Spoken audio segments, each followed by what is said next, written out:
Hello, hello, hello, and welcome back to the Enricher Business Circle, the show where entrepreneurs, coaches, and ambitious professionals get the real strategies behind growing, leading, and building something that lasts. I'm your host, Ricci, and today's conversation is something that everyone will enjoy, and it will feel like it's something that is being handed to you so that you can even grow more into leadership and be successful in your business. Here is the uncomfortable truth. Being a great manager is not the same thing as being a great leader, and plenty of high performers struggle with this from day to day. So today's guest is going to step in and discuss leading with us so that we can make sure that we are excellent leaders in our business. So on today, we welcome Shirley. Shirley, welcome to the show. Hi, Ricky. I'm excited to be in your show. Thank you for inviting me today. Thank you for joining. So, Shirley, one of the biggest things we start off with in the show is to really know the who and what and why behind the person who's a guest of the show. So, could you tell the audience more about you and how you got started into leadership? Okay. Yeah, so I've spent probably over a decade in the corporate land, Okay. helping high performers, build confidence, move into different roles internally, move them into manager and leaders role. And I've seen, from my observation there is actually seeing how some people struggle moving into their newly created role, their new roles. And so, which is actually the reason why I've started, calling it, the authority shift when people move from manager to leaders, because I've really seen the gap that needs to fill for them to be fully effective when moving into leadership roles. Okay. So that's, yeah. And when you're looking at the gap, are you looking more so at the talent side of things, or are you looking more so at the recruitment side of things, or a mixture of both? Yeah, good point. Because I do have a strong recruitment background. So I started in recruitment and then later on moved into HR, then got my coaching, I think 5, 7 years ago. So when I started this business, the gaps that I'm talking about is probably more than the technical skill. So a lot of the people that I've dealt with are very, they're well educated, probably more qualifications than I do. But what I'm probably talking about is really that identity when they move into their role. Okay. When people are promoted, they move into people management, and they some adapt to it really well. But for those ones, probably what I mean is, really that identity shift is really being seeing themselves as a true leader, not just, someone managing someone, making sure, very task orientated driven, probably rather than, really someone fully owning that authority that they're now a leader who is responsible for the team. And I love the fact that you put like the differences or mention like someone who's ready to step into that role versus someone who hasn't embraced that identity yet. So what could be like the differences or the potential that someone needs to have to really just step into a leader role? And what are things that can be nurtured to prepare a person for a leader's role? Yeah. So a lot of it would really boil down to experience, and you've probably seen this more than I have. Um, a lot of it really is, you get the title, you get your new contract with your new, big senior title, Mhm. and all of a sudden it's like your colleague now reports to you. Then it's such a big difference of what it is. And I think a lot of it is actually having that belief in yourself that really needs to be nurtured, really believing in yourself that, you know, um, just having that belief that whatever it is that you're deciding and, giving directions and things like that, rather than probably asking that permission of can we, should we, is now the time, is actually just believing and moving forward with it and taking, it's almost seeing that clear vision in your head to be able to take the team through that. Whereas for me, when you're new in the role, you're probably still finding out, you're doing the what are tasks that needs to be completed rather than really being able to coach and mentor your team to move forward. Awesome. So, and I know like for me and even for the audience that listening and watch the podcast, many of them are business owners and they wear many hats. So they have to be that Yeah. manager, they have to be that leader and things of that nature.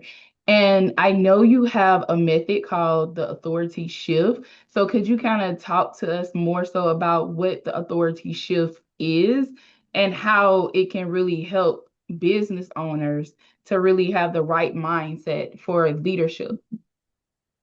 Yeah. Look, I actually work with many business owners. Okay. And I'm one of them now that falls into that bucket. So for me, I talk a lot about personal branding. I write a lot about personal branding. So not only is that a shift from manager to leaders, but also that, especially those ones that have very similar background to me who were working, 9 to 5, and then move into your own, being to your own boss, right? So, running your own business, as you know, where we do most of it ourselves before you can actually start having your own team, before you can start doing the delegation and things like that, which is quite comfortable when you've come out of a big organization.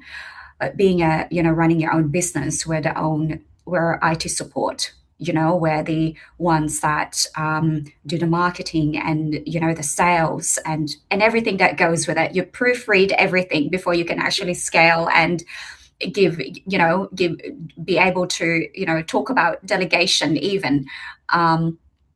And a lot of the times, it's actually, I've worked with business owners that all of a sudden they don't have that advisory board anymore. And that's really where I come in, is really, is there an idea that you're probably, playing around and, need to bounce it back to someone because now you don't actually have a big team to do so.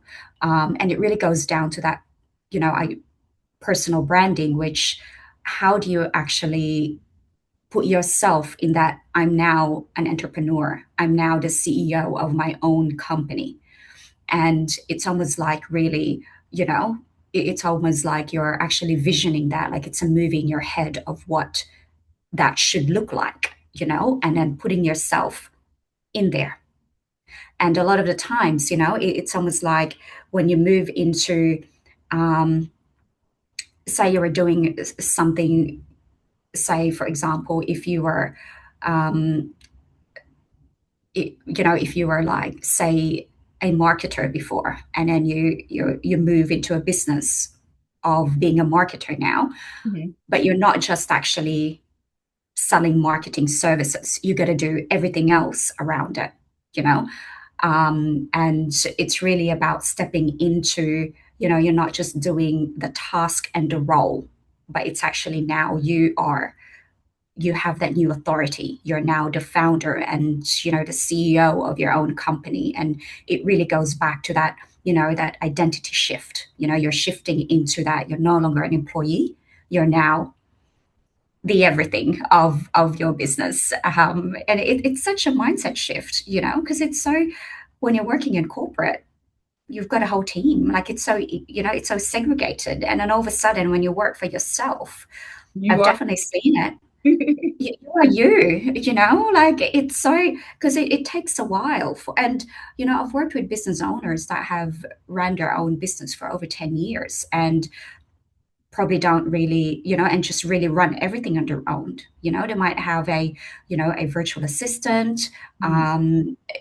or they might outsource a piece of work, but it takes a while for it to, to fully ramp up to actually get there. So it's really having that belief that yeah, you can do this now. You're your own accountant for a little while. You're your own, HR person that, will hold you accountable for, however you perform for the next 6 months or, for the next week, even. Yeah, so it's really that, that identity shift. I think it's almost like moving from one role to the next. And then also, I know you mentioned that personal branding piece. And I know that's something a lot of small business owners struggle with, of being that face of their business sometimes. So for someone who maybe cringes on the phrase personal brand, what does building a leadership presence really look like from day to day when it comes to having that personal brand piece? So, yeah, someone did actually ask me, is personal branding, is that like a corporate fluff? It's actually not. It really, you need to think of it as the reputation of you, especially now if you're running your own show and you're now, the business owner that carries it. A lot of solopreneurs name their business after themselves. And it's really, that is really the brand that you're carrying outside. It becomes, um, it's almost like it's what you leave behind. It's what you leave. It tells the legacy of, do I go with this company or this company? But at the end of the day, when it actually comes to big corporations or a business being ran by one or two people, Mhm. it's really the owner that they think about. They probably won't even remember the name of the company, but it's actually the person and the reputation that you leave.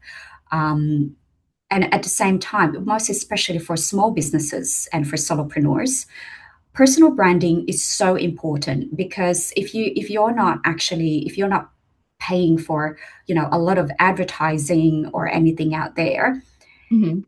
that word of mouth really carries through. And it's about, what do you want to be known for? What is it actually that you want your business to be known for? And that's really the brand that you carry there. So it's really the reputation. Because sometimes when you think about brand, we think about the big, the Pepsi, the Coca-Cola.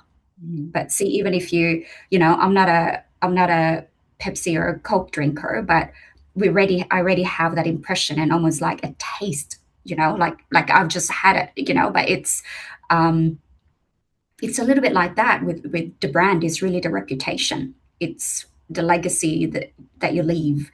It's how you come across, and it's probably the first thing that you're known for. So if you don't have a brand, good or bad, then it's almost like you don't really exist.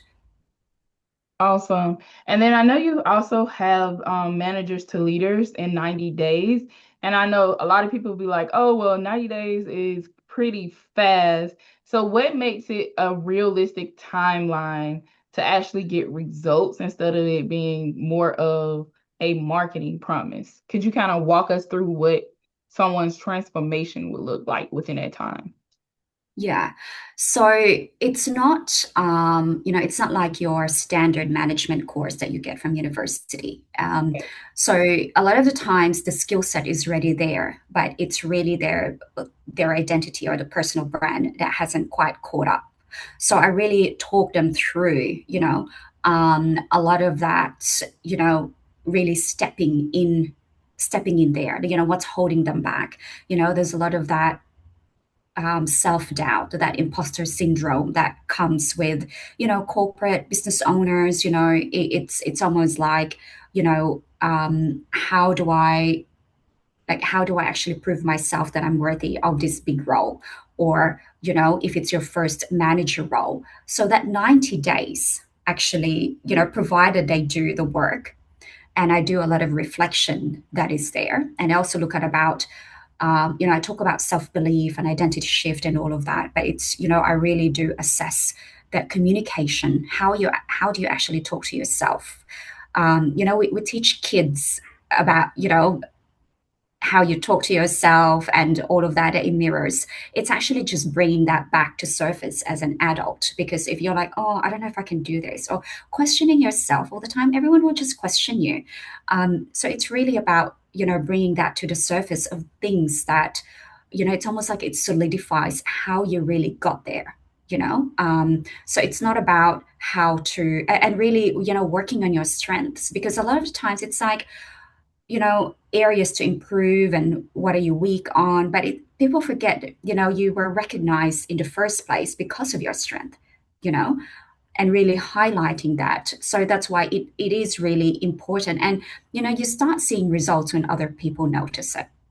When, you bring something to the table and all of a sudden it's like, oh, Ricci, I didn't, that was really good, and then you start getting that compliment that something actually landed, you're bringing, you know, I was working with someone and they've been trying to push this idea. And then it's like no one, it took a while for people to actually recognize, because someone actually always goes, oh, they would say it and all of a sudden it lands. And I was like, well, how are you, what's the audience of the room? Like, how are you actually saying it? And is that because one works for one and it may not work for the other, like really working through that. And yeah, so that's really, if you're looking at some kind of a measurement of, am I actually landing this after 90 days? Some take quite a long time. Those ones that don't want to, that limiting belief is there, and it's really having to lift that, almost like lift that, and then The barrier. it just flows through. Yeah. Oh, awesome. So I want to jump into our rapid fire round. And it's basically 5 questions or statements that you just answer with the first thing that comes to mind. Oh, Um, so question number one is manager or leader, which word do you love more? leader, definitely a leader. It's one that can influence. Okay. The most overrated piece of leadership advice. uh I don't know, there's many, you're born with it. I've heard that too much. Um, yeah, because a lot of people say, oh, leaders are born, but they don't realize that you can nurture a person into leadership. Um, Absolutely. one book every emerging leader should read. Oh, there's many, but I'm a multipliers would be one to start. Okay. Confident, is it built or born? Built. And Definitely built. finish this sentence. Authority is being able to being able to influence. awesome. And our last question of the hour. For a high performing person who's exhausted from being passed over from promotions or a big role, or for a small business owner that feels like they're at the edge and can't get a break in their business, what would you want them to hear most? Keep going, keep going. But very importantly is probably to stop and reflect and Mhm. just almost like do a skills audit of. But that's why self-awareness is so important, and I really do start my sessions with how well do you really know yourself? How well do you know what's your communication style and things like that? And almost like doing an audit. We do our audit with our books. So why not actually do an audit with yourself? And you feel like if you're stuck, and really do focus on that and really dial in and, ask someone, and that's where a coach or a mentor really does help is, yeah, pause, reflect. I'm really good in, doing a lot of reflection, and really just doing an audit of what you should be continuing, what you need to improve, and what you should actually, yeah, what you should stop doing, and, really nurture and build on that, and, just keep going, because a lot of small businesses, I think they said after 3 to 5 years don't last, but I think it's really about, do you just need to change your niche, but you yourself would know that you need to stop and pause and just really look at, okay, where am I losing deals? Where am I spending too much on? What do I need to, spend more on, where are the opportunities here? And it's really about that reflection and then keep going, double the speed. Yeah.